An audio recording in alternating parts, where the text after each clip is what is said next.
Boa noite, meus amados. Como vocês estão? Como vocês têm passado esses dias? Que o Senhor esteja realmente enchendo o seu coração de esperança, de fé, renovando a alegria dentro de você. Nós estamos passando dias difíceis, mas junto com o Senhor. Agora, na hora do louvor, nós cantamos uma música que fala que subo como a águia, nas asas do Espírito contigo voarei. Quando fala que eu subo como a águia, eu voo como a águia, ela não depende da força dela para voar. A águia, ela abre as asas e ela aproveita as correntes de vento. E de acordo com as correntes de vento, ela consegue voar alto, alto, alto. Eu acho que ela é das aves que voa mais alto que existe aí. O Senhor está te ensinando e me ensinando a usar as correntes de vento que estão ao nosso redor, as correntes que estão passando ao nosso redor, as circunstâncias que muitas vezes não são boas, mas o Senhor está nos ensinando a usar essas circunstâncias para voar mais alto, para chegar mais perto dele. E é isso que Deus quer te ensinar nessa noite. Ele quer me usar como um vaso útil nas mãos dele para abençoar a sua vida nessa noite, nessa manhã, nessa tarde, no momento que você estiver ouvindo essa palavra. Seja agora, seja daqui a 1 ano, daqui a 2 anos, não importa. No dia e na hora que você ouvir essa palavra, saiba que Deus vai falar com você. Basta você fazer uma coisa, abrir o seu coração. E eu vou te convidar agora a fazer comigo essa oração, para que eu e você, a gente possa estar na presença de Deus e que a presença de Deus possa ser percebida, porque a palavra de Deus fala: quando 2 ou 3 estiverem reunidos no nome de Jesus, Ele estará ali no meio deles. Eu e você, eu aqui, os meus irmãos que estão aqui próximos a mim, e você que está aí distante de mim, na sua casa, no carro, onde você estiver, a gente está reunido em nome de Jesus. E Jesus vai se fazer presente nessa hora, na minha vida, na sua vida. Então vamos orar? Senhor, a gente quer se colocar agora, mais uma vez na tua presença. Não que nunca a gente saiu dela, mas a gente quer invocar essa presença doce, santa de Jesus sobre a nossa vida nessa hora. A gente quer invocar a presença doce, santa do Espírito Santo, para que Ele esteja nos despertando, nos guiando a toda a verdade, e que a palavra que for ministrada nesse momento, ela possa encontrar no nosso coração uma terra fértil, uma terra pronta para recebê-la, e que a gente possa dar muitos frutos através dessa palavra, para a glória do nome de Jesus, para que o nome de Jesus seja conhecido em toda a terra, e que muitos cativos sejam libertos nesse momento, através da palavra do Senhor Jesus, que é viva e é eficaz, e vai chegar e vai nos cortar, e vai nos purificar, e vai nos transformar para a glória do nome de Jesus. Amém. Amém. Você está pronto para ouvir a palavra? Eu vou contar uma história que aconteceu no livro de 2 Reis, no capítulo 4. Eu vou contar para você a história e depois a gente lê aqui. Naquela época, existia uma mulher e ela era casada com um homem que era profeta. E esse profeta, ele seguia um determinado outro profeta, que era, vamos pôr, o profeta dos profetas, que se chamava Eliseu, esse homem. E ele tinha vários seguidores, várias pessoas, vários homens que seguiam a ele, que buscavam a ele por conselho, que buscavam conhecimento da palavra de Deus através da vida dele. E esse homem, então, Eliseu, tinha essa escola com vários profetas. E um dia, um desses profetas faleceu. Ele morreu e deixou a mulher com 2 filhos. E quando essa mulher ficou viúva, ela descobriu que ela tinha uma série de dívidas. E não tinha como pagar as dívidas. E naquela época, quando uma pessoa do povo de Israel ficava endividado, ele poderia pagar as dívidas se fazendo escravo daquele outro a quem ele devia. No caso, a pessoa a quem ela devia, no caso o marido dela, e por herança ela ficou com herança, a dívida, e às vezes muitos de nós herdamos dívidas, né, de pessoas que eram parentes nossos. Beleza, essa mulher herdou então a dívida do marido dela, e o cobrador veio e falou: olha, você não tem como pagar a dívida? Não, não tenho como pagar a dívida. Então vamos fazer o seguinte, eu vou levar os seus 2 meninos como escravos. E como que funcionava isso, né? Existia 3 maneiras desses meninos não serem escravos, né? A primeira delas era que viesse um resgatador, algum parente daquela pessoa, chegasse e falasse: não, está aqui o valor da dívida, está aqui, você não precisa mais pagar, está quitada a dívida, e o resgatador, aquele que pagasse a dívida, assumia ali aquele compromisso e a mulher ficaria livre. Pelo jeito, a Bíblia não fala, mas provavelmente ela não tinha nenhum parente que tivesse condições de pagar a dívida dela. Ou não queria, ou não tinha condições. Segunda circunstância, os meninos ficariam escravos, a pessoa ficaria escrava num período de 6 anos. E no 7º ano, ele era libertado. Então não seria uma escravidão para o resto da vida, como a gente vê, né, durante a história da humanidade. Lá no povo de Israel era assim que funcionava. Só que aquela era uma mãe, a gente não sabe a idade desses meninos. Provavelmente eles já tinham alguma idade que eles podiam prestar algum serviço para a pessoa a quem ela estava devendo, né? Então, mas a gente não sabe, não fala aqui quantos anos eles tinham, fala que eram meninos. Não eram já adultos, porque senão eles poderiam trabalhar e arcar com a mãe e com as dívidas. Então, beleza, guarda isso aí. E a terceira opção seria no ano do jubileu. Que é o ano do jubileu? A cada 7 períodos de 7 anos, ou seja, a cada 49 anos, quando chegasse no 50º ano, no ano 50, tinha o jubileu. Então, vamos ver. Hoje eu tinha uma dívida, fiquei devendo uma pessoa e não tinha como pagar, a pessoa me levou então como escravo. Só que ano que vem é o ano do jubileu. Então eu vou trabalhar esse ano inteiro para a pessoa e no ano que vem eu já vou ser livre. Assim que funcionava. Provavelmente o ano do jubileu ia demorar para acontecer. Aquela mulher estava preocupada, ela tinha os filhos dela, eles eram pequenos a ponto de depender dela, mas eram grandes a ponto de poder fazer algum trabalho. É assim a gente entende, né? Porque se fosse um bebezinho, ninguém ia querer pagar a dívida com um bebezinho, que daqui a pouco teria que devolver. Então guarda aí. Só que eu vou perguntar para você, qual é a mãe que quer o filho dela escravo de qualquer um por qualquer período de tempo? É nenhuma, né? Eu sou mãe e eu sei, eu não quero meu filho nunca escravo de nada, nem de ninguém.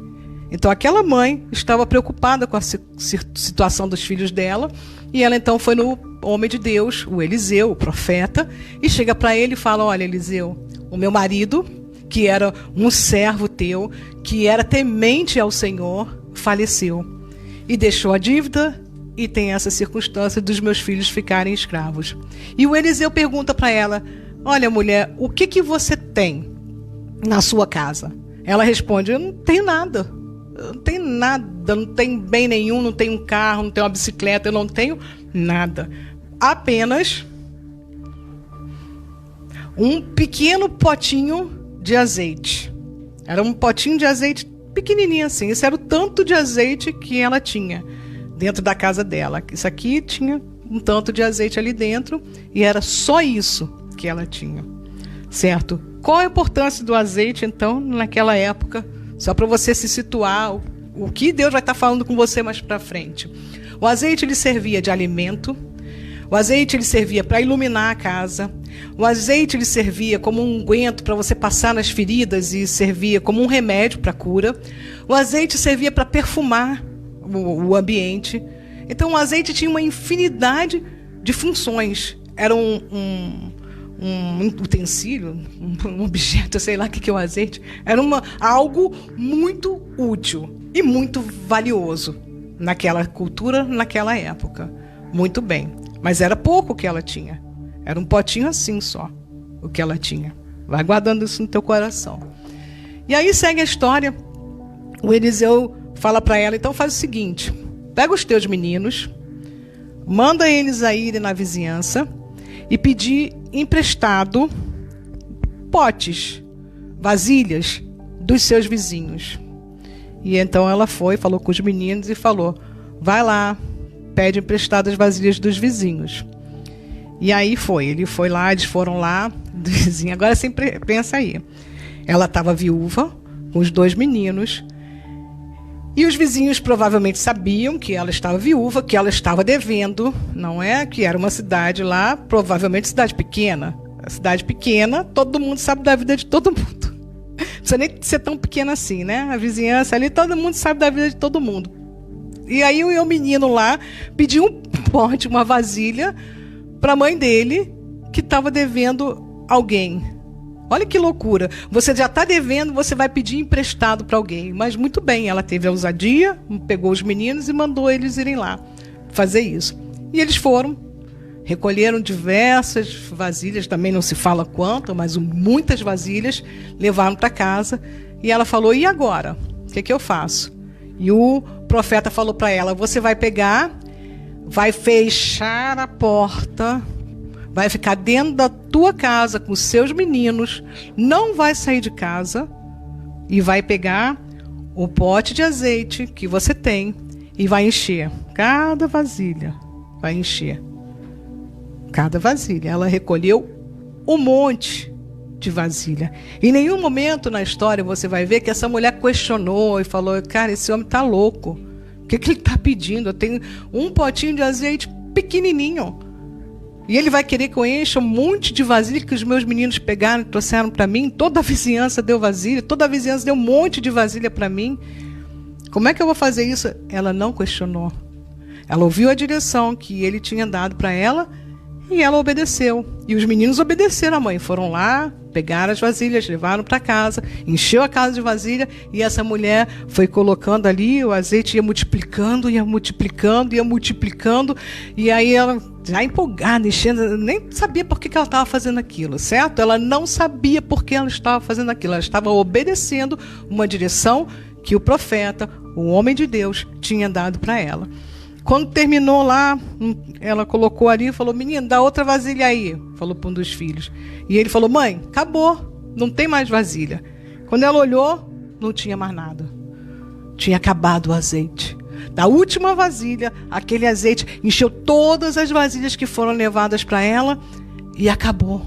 Na hora que acabaram-se as vasilhas. E as vasilhas que ela tinha levado para casa eram vasilhas vazias, vasos vazios. Guarda isso no teu coração também. Já tem um monte de coisa para você guardar. Mas a gente vai lembrar depois. E aí ela chegou no profeta, abriu a porta, foi lá para o profeta, falou: Eliseu, Senhor, acabou. Não tem mais azeite e as vasilhas estão todas cheias. O que eu faço agora? Ela novamente foi buscar o conselho do profeta. E o profeta falou para ela: agora você vai pegar todo esse azeite que tem aí, esse azeite puro, e você vai vender, vai pagar o seu credor, aquele a quem você deve, e o resto que ficou vai ser para a sua sobrevivência e dos seus meninos. Deve ter sido muito azeite, gente, porque não bastou só ela pagar uma dívida da qual ela tinha que ficar os 2 filhos escravos. Não só isso, ela ainda ganhou ali o suficiente para sustentar ela por ou até aqueles meninos serem homens e puderem sustentar, ou por um longo período de tempo. Também não fala quanto tempo. E aí Deus quer falar conosco. Então a gente vai estar lendo essa história novamente, mas a gente vai ler para você ver que não é invenção da minha cabeça, que não foi uma história que eu inventei, que fantasia é essa, né? Tá lá em 2 Reis, no capítulo 4, e a gente vai ler agora juntos, tá? Eu vou ler aqui na minha Bíblia, você, se quiser abrir a sua Bíblia aí, abre, senão você guarda, e mais para frente, quando você estiver em casa, ou sozinho, sei lá o que, durante a semana, você vai ler isso, porque Deus vai continuar falando com você, né? Aí vamos lá, vamos abrir e vamos ler. Está escrito aqui, ó: certo dia, a esposa de um dos discípulos dos profetas suplicou a Eliseu, dizendo: teu servo, meu marido, morreu. E bem sabes o quanto teu servo amava com zelo ao Senhor. Agora, um credor acaba de chegar à nossa casa para levar meus filhos como escravos pelo pagamento da dívida. Então, vamos primeiro. Ela fala que o marido dela era uma pessoa que amava a Deus, mas ele tinha dívida. E quando ele morreu, ele deixou a mulher endividada. É esse o padrão? É esse o ideal? Não, não é. Mas o fato de você servir a Deus não impede que você, por alguma circunstância, adquira dívidas. Porque muitas vezes a gente fica se culpando. Claro que eu não estou falando de você ser irresponsável, de comprar o carro do ano que saiu, que custa R$200 mil e não ter como pagar. Não é isso que eu estou falando. Mas, às vezes, a gente, principalmente por causa dessa pandemia, a gente termina adquirindo dívidas que a gente não gostaria de ter adquirido. E no caso desse homem, ele morreu antes de poder pagar. Com certeza, a intenção do coração dele era pagar. Mas aqueles meninos não tinham como se sustentar a mãe deles. Aquela mulher não tinha como trabalhar naquela época. Ela não tinha um emprego que servisse para a mulher. E aí, simplesmente, eles ficaram sem nada. E isso pode acontecer conosco. Era um homem de Deus. A Bíblia fala que ele temia ao Senhor. E o profeta não falou, não, teu marido era ruim. Não. Ele lembra de quem era o marido dela, e provavelmente já tinha visto ela e os meninos. Ele provavelmente os conhecia, porque ela fala, bem sabes o quanto teu servo amava ao Senhor. Então, ele sabe de quem ela está falando. E olha que interessante, a gente não sabe o nome dessa mulher. A gente não sabe o nome do marido dela. Não é relatado em nenhum momento aqui, nem para frente, nem nunca mais, o nome dessa mulher, nem do marido dela. Eu quero dizer para você que você não precisa ter um nome conhecido. Você não precisa ser uma pessoa famosa. Mas você tem que ser conhecido diante de Deus. Você tem que dar um bom testemunho diante daqueles que estão ao teu redor. Porque aquele homem tinha um bom testemunho diante do profeta que conhecia ele. E ele confirmou, realmente, seu marido era um homem que amava a Deus. Tinha zelo pelo Senhor. Ele tinha zelo pelo Senhor. Ele tinha cuidado de seguir a vontade de Deus. Muito bem. Vamos seguir então falando. Diz assim, Eliseu lhe indagou, que posso fazer por ti? Aí ele pergunta, dize-me o que tens em casa. Ao que ela respondeu, tua serva nada tem em casa, a não ser uma pequena vasilha, lembra? Com azeite. Ela não tinha nada, mas ele perguntou, o que você tem? Então, Deus está te perguntando agora, o que você tem na sua casa? O que você tem de dom em você? Você está lá, está endividado, ou está endividado financeiramente, ou está endividado emocionalmente, porque às vezes a gente está com as nossas emoções completamente um turbilhão. As nossas emoções estão confusas. As nossas emoções estão com dívidas com pessoas. E a gente precisa quitar isso, a gente precisa resolver isso. E aí o Senhor está me perguntando, está te perguntando, como aquele homem perguntou àquela mulher, o que você tem? Deus vai usar o que você tem. Você nunca pode ser usado por Deus em algo que você não tem. Em algum dom, algum talento que você não tem. Você não pode ofertar 100 mil reais para o Senhor se você não tiver esse dinheiro. Não, mas eu vou fazer um cheque e vou emprestar no banco e vou... Você não tem esse dinheiro, não faça isso. Não é de Deus essa direção. Não é de Deus. Olha, se Deus vai ter que falar muito com você se Ele quisesse que isso acontecesse na sua vida, de você pegar 100 mil reais emprestado no banco para ofertar para o Senhor.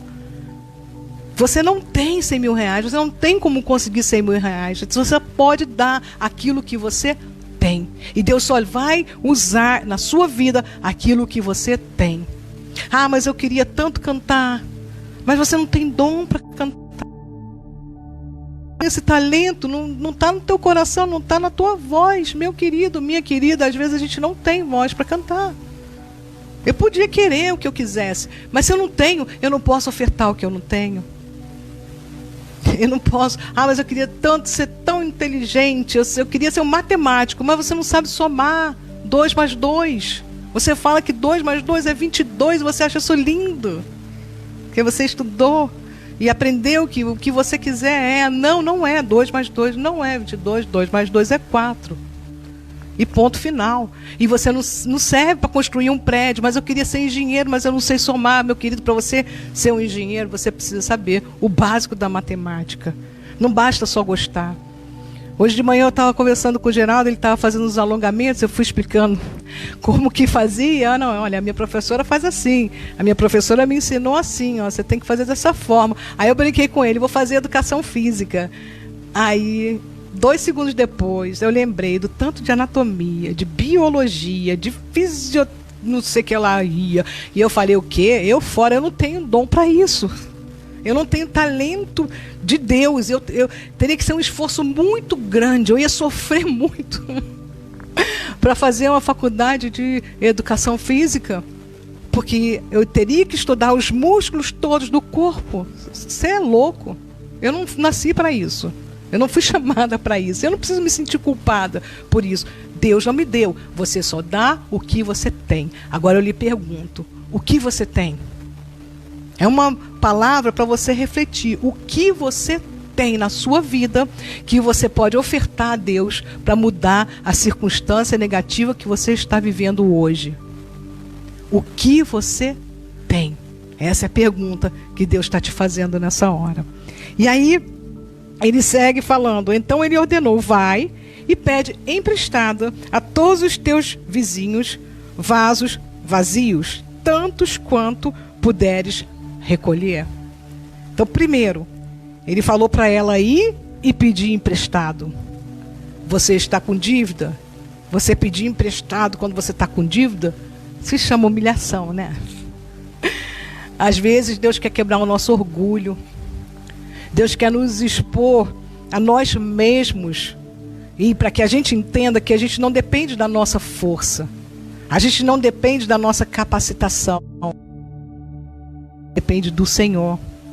E o Senhor, Ele é o dono de todas as coisas. Porque quando Ele recolheu o marido dela, aquele homem, que quando o Senhor o chamou para si, Ele sabia que aqueles meninos iam ficar sem pai.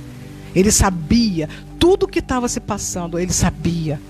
Mas Ele recolheu aquele homem, não por não amá-la, não por não amar aqueles meninos que iam ficar sem o pai.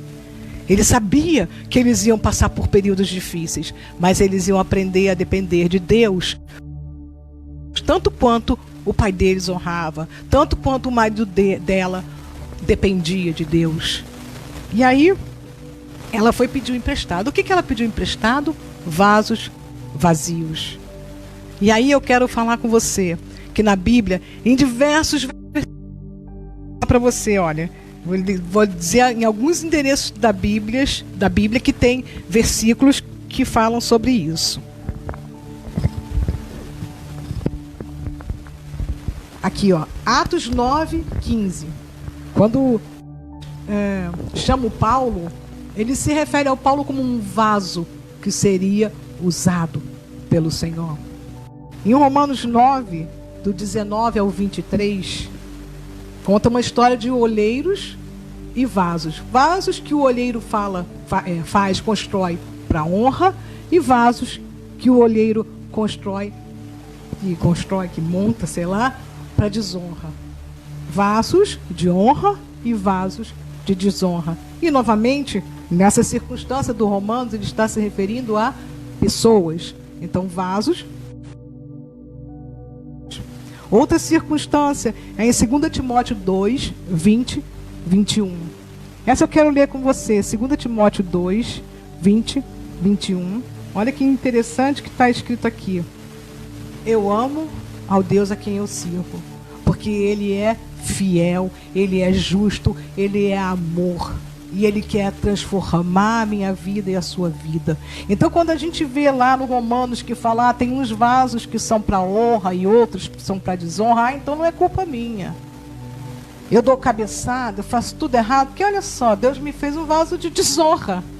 Olha que interessante aqui, o próprio Paulo, que falou lá, está falando aqui em 2 Timóteo 2, no versículo 20 em diante, fala assim: numa grande casa há vasos, não somente de ouro e prata, mas também de madeira e barro, alguns para nobres finalidades, outros para fins desonrosos.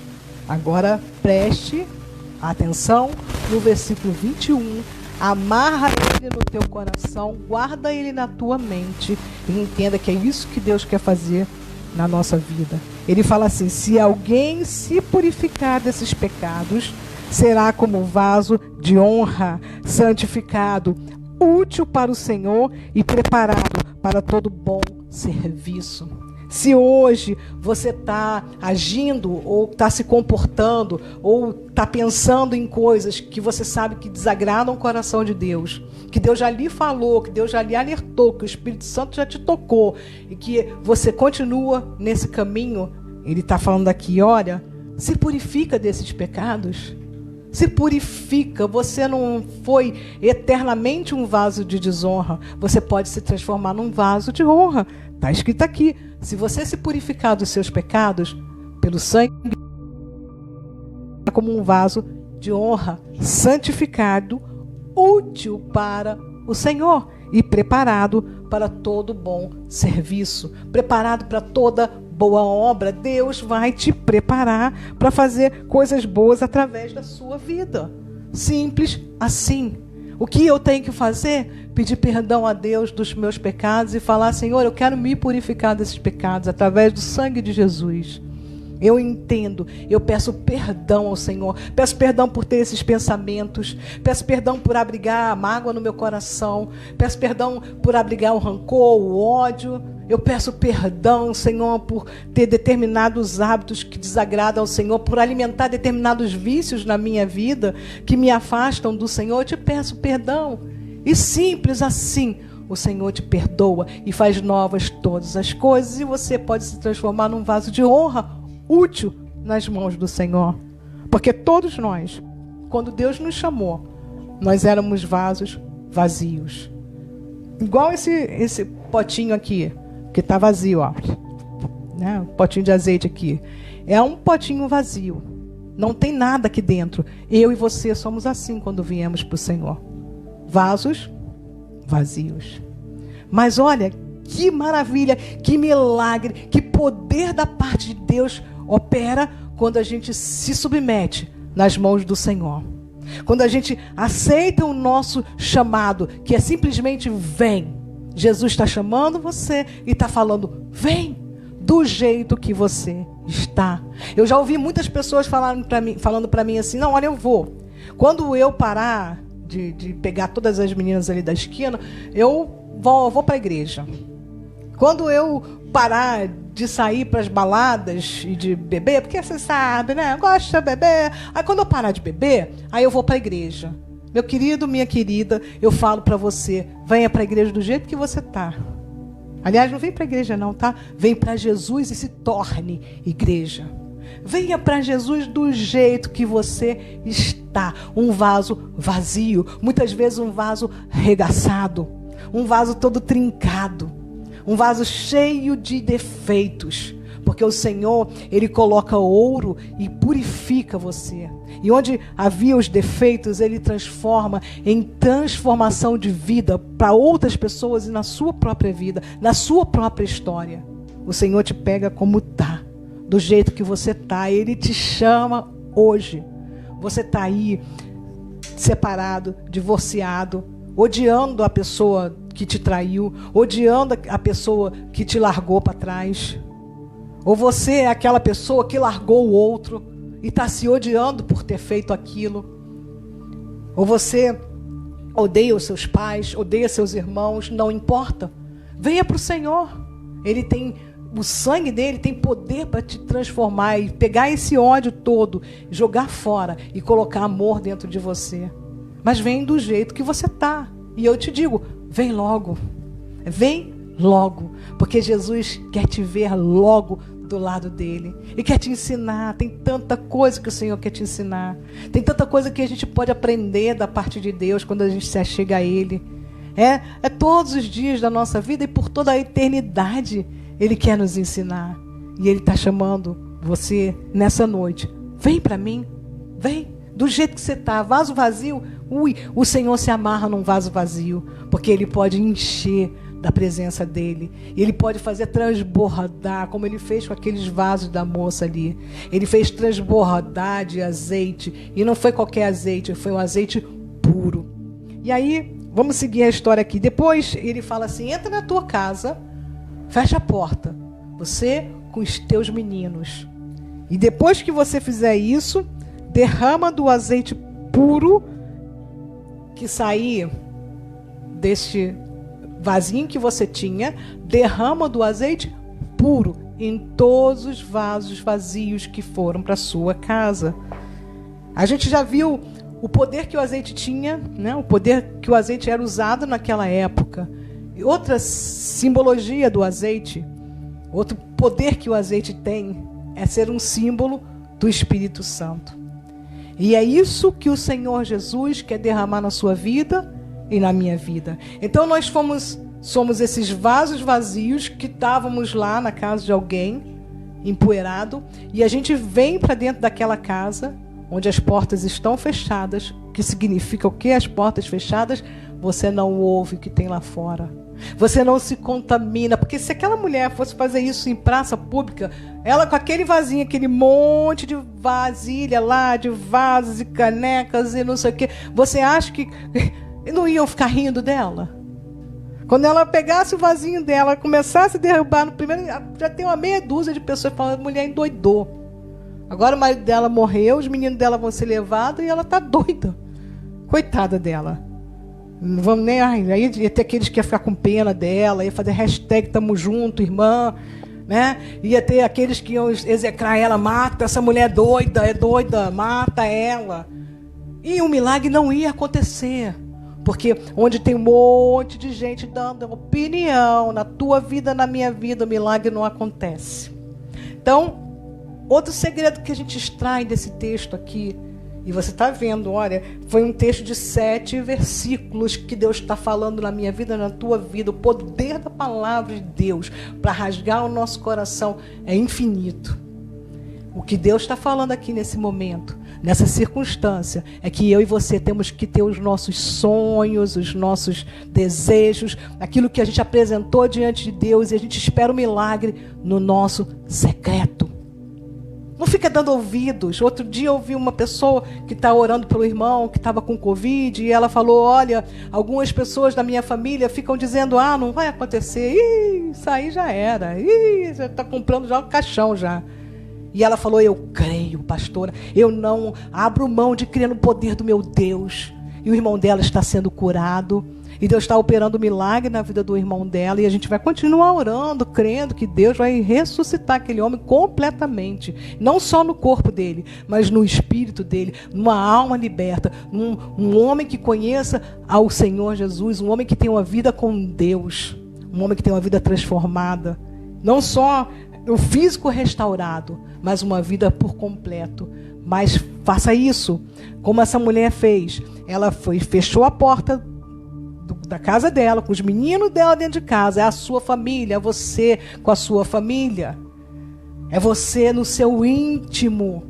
Não abre para todo mundo a tua vida, não expõe para todo mundo aquilo que Deus vai fazer. Porque nem ela sabia o que Deus ia fazer. Ela simplesmente obedeceu. E quando Deus te dá uma direção, obedeça a direção que Deus está te dando. Obedece. Obedece a direção que Deus está te dando. E não dá ouvidos para quem está lá fora falando um monte de coisa. Porque tem muita gente que bate no nosso ombro assim e fala, parceiro, amigo, Só que não.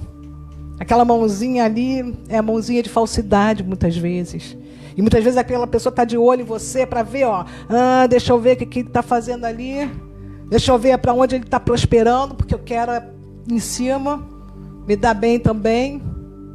Cuidado com as amizades. Cuidado com o que você ouve lá fora. Faça como essa mulher. Obedece a direção de Deus. Se tranca na tua casa, com a tua família, no teu íntimo, na tua intimidade. E apresenta diante do Senhor e obedece a direção que Deus te deu. E o milagre vai acontecer. O azeite, o Espírito Santo que estava naquele vaso ali daquela mulher, encheu todas aquelas vasilhas que estavam lá. Todos os vasos vazios ficaram transbordantes. E é isso que Deus quer fazer na sua vida, na minha vida. Nós, os vasos vazios, chegando na presença do Senhor. A gente deve se esvaziar de todo orgulho, de toda soberba, de todo achismo, de todo pensamento que a gente tem a respeito de circunstâncias. Devemos nos esvaziar de tudo e nos apresentar na presença do Senhor. E falar, Senhor, transborda em mim do teu espírito. Transborda em mim da tua vontade. O vaso ali, ele não tinha poder para nada. Mas ele foi cheio. Eu e você não temos poder para nada. Mas quando nós formos cheios do Espírito Santo, nós nos tornamos úteis. Nós nos tornamos valiosos. E nós não podemos simplesmente pagar uma dívida. Nós vamos pagar muito mais do que a dívida. Nós vamos dar uma dignidade para aquela pessoa. O Espírito Santo transbordando nas nossas vidas leva dignidade para todo mundo que está ao nosso redor. Não só cancela o escrito de dívida que tinha contra a pessoa, como o sangue de Jesus fez, mas o sangue de Jesus cancelou o escrito de dívida e Deus deu vida abundante através de Jesus Cristo para mim e para você. Uma vida para a gente transbordar para as pessoas, para a gente levar a esperança para o mundo que está vivendo o caos. Agora tem um caos lá na Alemanha, né? Ontem, hoje, sei lá, tá fazendo passeatas.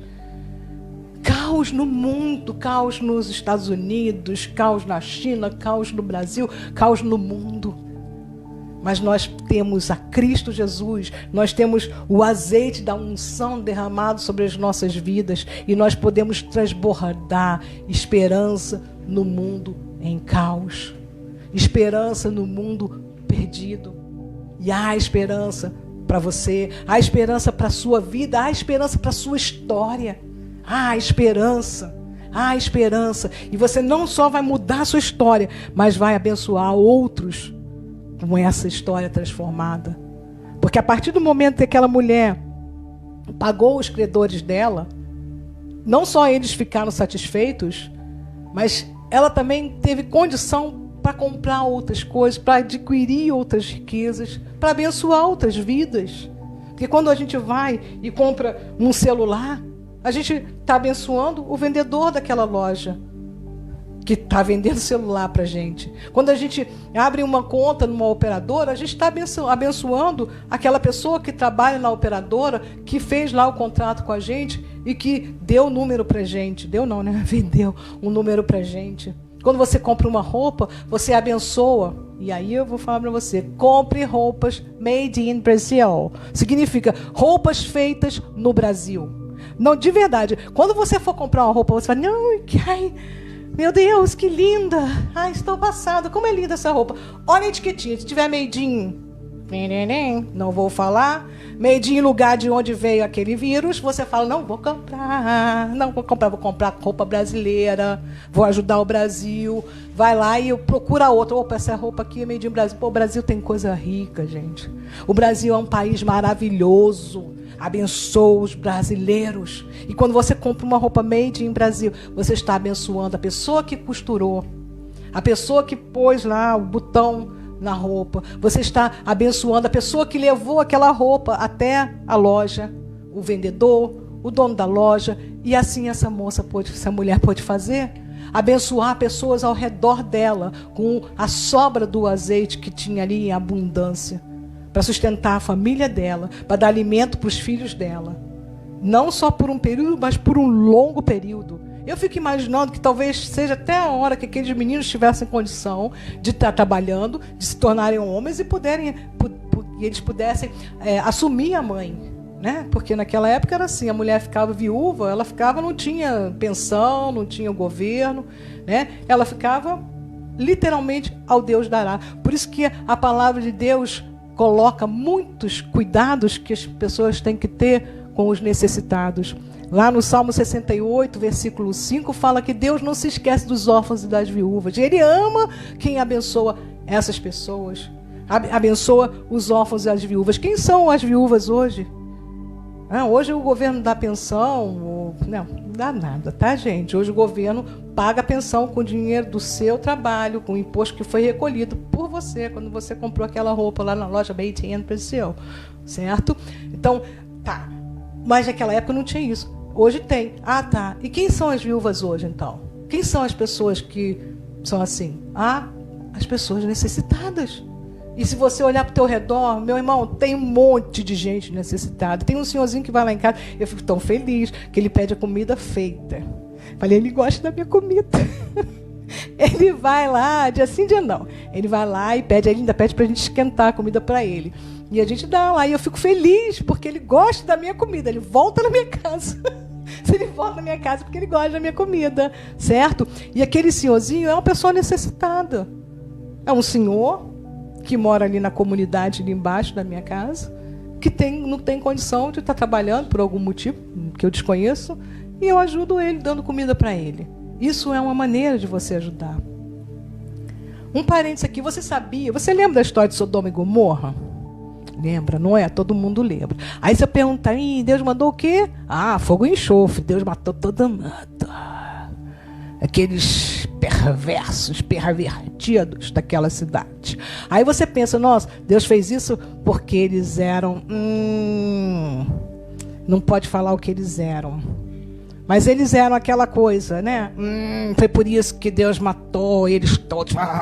Sabe que não? Se você for ler no profeta Ezequiel, ele vai falar que Deus mandou fogo porque aquelas pessoas daquela cidade não cuidavam dos necessitados. Essa foi a razão pelo qual Deus mandou o fogo. Não que não existisse pecado e não que aquilo não fosse pecado, mas a razão pelo qual Deus mandou fogo naquela cidade, que era uma cidade rica, riquíssima, extremamente próspera e que não ajudava quem necessitava. Olha como isso é sério. A gente tem que ajudar quem necessita. A gente precisa olhar para os órfãos, para as viúvas, para os necessitados de hoje em dia. E fazer o que a gente puder para ajudar essas pessoas. Amém? E o que você mais pode fazer? Levar a palavra de Deus para essas pessoas, para que elas sejam libertas do cativeiro da miséria. Porque muitas vezes é um espírito de miséria que prende essas pessoas. E elas não conseguem prosperar por causa de um espírito de miséria que está entranhado, uma mentalidade de escravidão que está entranhada no coração da pessoa, e ela não consegue ser livre, e ela não consegue prosperar, ela não consegue enriquecer, e ela acha que enriquecer é coisa de burguês, dos capitalistas opressores que tem que morrer todos na fogueira. E aí ela fica com essa mentalidade escrava, dependendo dos burgueses. Sabe como você deixa de depender do burguês? Quando você começa a trabalhar por sua conta e você começa a enriquecer por sua conta e você abençoa outros e Deus vai te abençoar mais ainda. E Deus vai livrar aqueles outros da escravidão. E você vai falar, cara, um dia eu fui assim. Um dia eu fui escravo da miséria. Um dia eu fui escravo da pobreza. Um dia eu não tive nem o que comer. Mas hoje eu posso ter para dar. Que esse é o plano de vida, do meu sonho de vida, que eu falo para o Vitor, e a gente tem que orar a Deus por isso, para dar. E quanto mais você dá, mais Deus te devolve, e mais transborda, e mais você vai ver que aquele azeite ali não vai ser saia nunca. Enquanto você tiver vaso vazio para você encher, guarda isso no teu coração. Enquanto você tiver vaso vazio para você encher, o azeite vai continuar sendo derramado de você para a pessoa. Não pensa, eu vou me doar para essa pessoa, eu vou dar o meu melhor para essa pessoa e ela vai me explorar e eu vou ficar seco, sem nada. Não, enquanto você estiver derramando do azeite do Espírito Santo sobre a vida daquela pessoa, o Espírito Santo vai continuar te enchendo, te fazendo transbordar mais e mais e mais. Enquanto tem vaso vazio, tem o azeite para ser derramado. Guarda isso no teu coração. Seja um transmissor do azeite de Deus para outras pessoas. E aí depois fala que quando ela terminou tudo, é interessante porque fala no versículo 7, né? Quando não tinha mais nenhum vaso para ela encher, ela fala assim, ela saiu, contou tudo o que se passara ao homem de Deus. Ela deve ter ficado espantada. Jesus. Ela não falou Jesus porque Jesus ainda não tinha vindo. Yahvé, Jeová, falou para o homem de Deus, Jeová, eu enchi tudo, moço, não parava de encher os vasos, moço, eu estava derramando os azeites, não acabava era nunca, moço.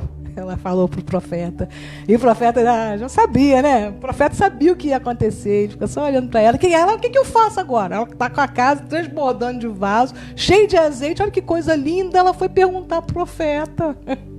Ela continuou buscando a orientação de Deus. Ela não falou, agora eu estou rica, sou a dona do pedaço agora, vou comprar essa cidade, vou comprar tudo.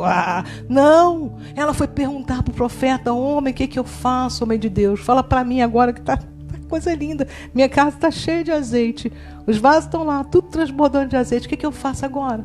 E aí ele falou, pois vai agora, vende esse azeite puro. Não era um azeite ruim, não era um azeite daqueles que a gente compra lá na esquina, que tem mais óleo do que azeite. Não, era um azeite puro.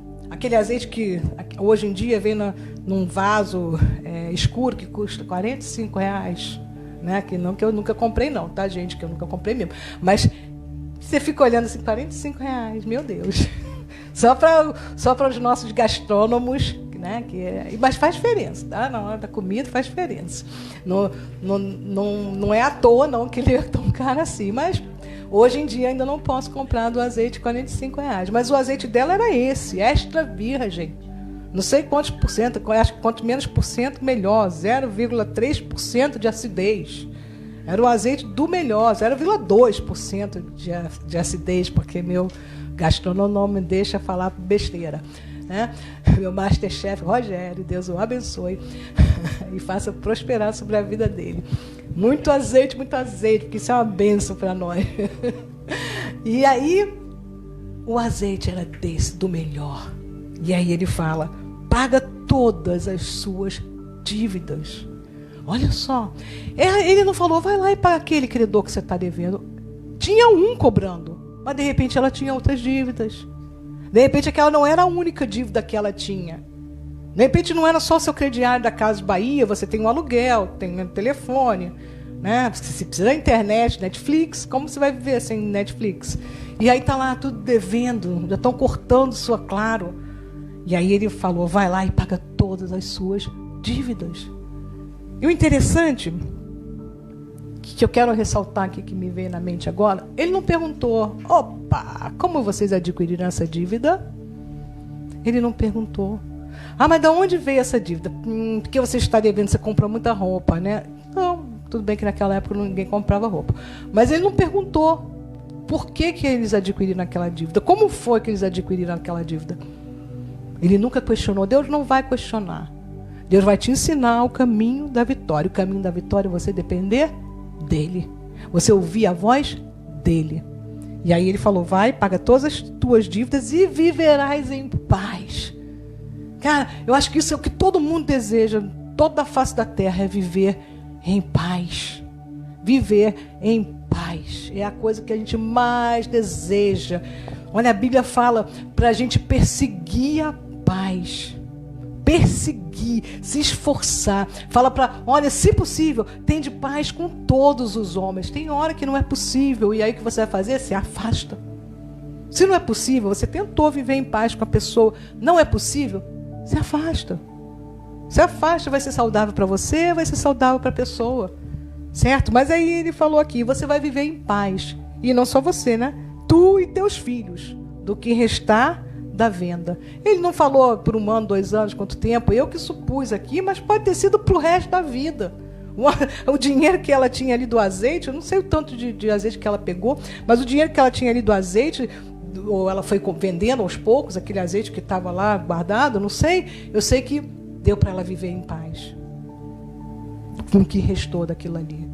E é isso que Deus vai fazer na minha vida, na sua vida. Ele vai nos fazer viver em paz.